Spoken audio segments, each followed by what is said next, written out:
सपनों की उड़ान हिंदी कहानी। यह कहानी एक लड़की की है जिसका नाम शिखा है। उसकी इच्छा थी डॉक्टर बनने की और वह कामयाब भी हुई।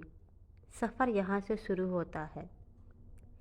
आज अस्पताल के एक कमरे के बाहर डॉक्टर शिखा सिंह की नेम प्लेट पढ़कर सहसा मेरी बचपन की दोस्त का ख्याल आ गया, जिसे हम शेखू फेंकू कहकर चिढ़ाते थे। तभी अंदर से नर्स की कर्कश आवाज़ ने मेरा ध्यान भंग किया। भाई साहब, आपके बाबूजी की तबीयत अचानक ख़राब हो गई है। आप यहीं बैठो, मैं डॉक्टर साहब को बुलाकर लाती हूँ।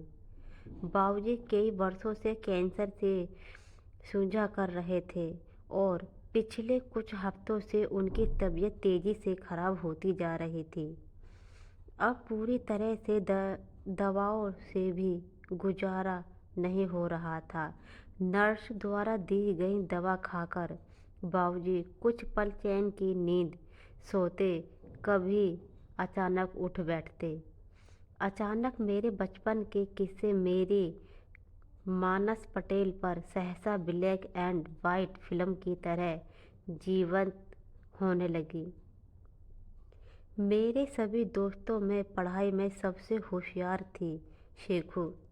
सांवले रंग के कारण उसके व्यक्तित्व की गंभीरता उभर कर आती थी।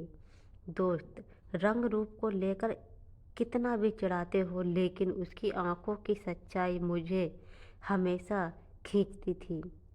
11वीं कक्षा में बायोलॉजी ले ली तो लेकिन 2 महीनों में ही मेरे पसीने छूट गए और तब मेरी सच्ची मित्र शिखा ने मुझे इस मानसिक तनाव से उभरने में सहारा दिया। मैं धीरे धीरे बायो, फिजिक्स, केमिस्ट्री सभी कुछ अच्छे से समझाने लगा और साथ ही शिखा के पवित्र प्रेम को भी समझने लगा, जो कि शायद वह मुझसे बचपन से करती थी, परंतु कभी कह नहीं पाई। मैं उससे कुछ कहता या उससे कुछ सुनता, उससे पहले ही नियति को कुछ और ही मंजूर था। शिखा की माताजी को कैंसर था। उसे जानलेवा कैंसर से एक दिन अचानक उनकी मृत्यु हो गई और उसका परिवार उसके पैतृक शहर में जा बसा। जब हम आखिरी बार अलग हुए थे, उनकी आंखों के आंसुओं के शोर में उसकी मंदी मुस्कुराहट फीकी सी प्रतीत होती थी। फिर कब मिलोगी? मैंने पूछा।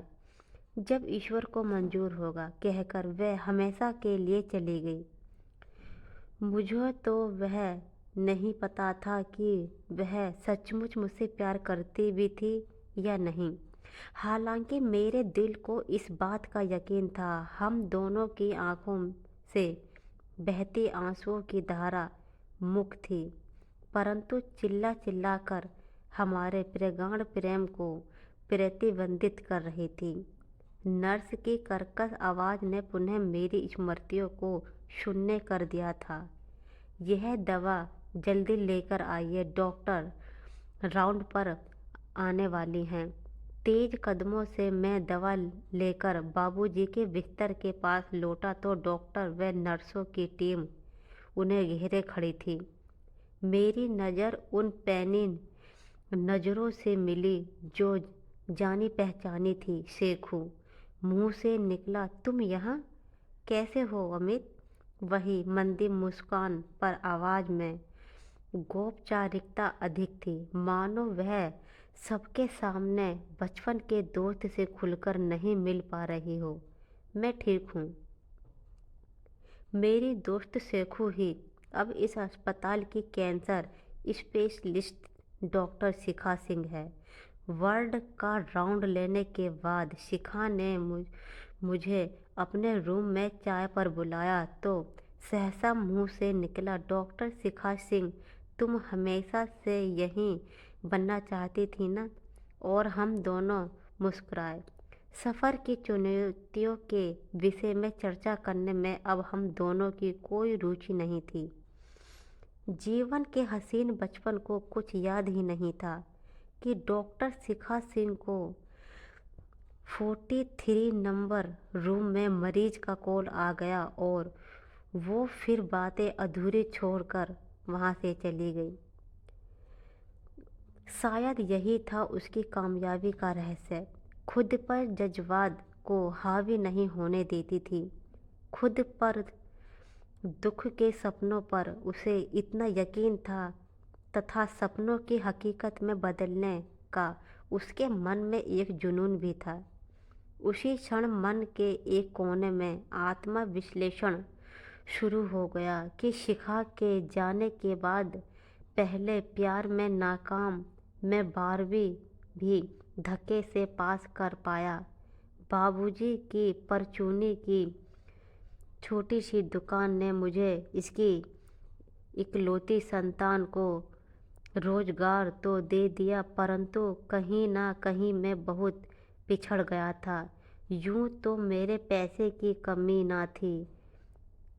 कभी तो मैंने सपनों में रंग भरकर उड़ान भरने की और इसी हताशा ने मुझे एक अलग इंसान बना दिया था। लेकिन शिखा ने भी वही दर्द सहा पर अपने सपनों की उड़ान को रुकने नहीं दिया। उसकी माता जी की कैंसर से मृत्यु होने के बाद से भी वह दृढ़ संकल्प में थी कि मैं कैंसर स्पेशलिस्ट डॉक्टर बनूंगी और उसने अपने अरमानों को मूर्त रूप दिया। सच तो यह है कि ज़िंदगी ने मुझे और शिखा को एक समान अवसर दिया जिससे मैंने तो अपने जीवन को महज संभाला था, लेकिन शिखा ने अपना व अपनों का जीवन संवारा है। शिखा ने अपनी भावनाओं को अपने सपनों का गला नहीं घोटने दिया, बल्कि अपने जज्बात को खुद की शक्ति बना दिया। प्यार की नाकाम को मैंने जीवन की हार का कारण समझ लिया। शिखा मिसाल है उन लोगों के लिए जो प्रेम की नाकामी से जीवन का अंत कर देते हैं। प्यार की नाकामी जीवन की नाकामी या जीवन का अंत नहीं, बल्कि जिंदगी की रूपी किताब एक पृष्ठ मात्र है जिससे आगे बढ़कर अपनी मेहनत से अपने सपनों और हौसलों की एक नई इबारत लिखनी चाहिए। शिखा के लिए मेरे मन में सम्मान और बढ़ गया और अचानक मैं चौंका। सॉरी सॉरी कहती हुई शिखा कमरे में आई और उसकी आत्मविश्वास से भरी आंखों को देखकर सहसा मुझे खुद पर नाज हुआ कि मैंने ऐसे हीरे की परख कर ली है। अब हम दोनों का सफ़र अलग अलग शुरू होता है। इस तरह से शिखा ने मेरे पिता की जान बचाई।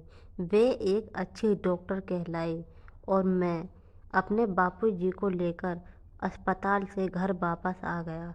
मेरा सपना पूरा हो गया क्योंकि मेरी बेस्ट फ्रेंड शिखा कामयाब हो चुकी थी और मुझे कुछ नहीं चाहिए था।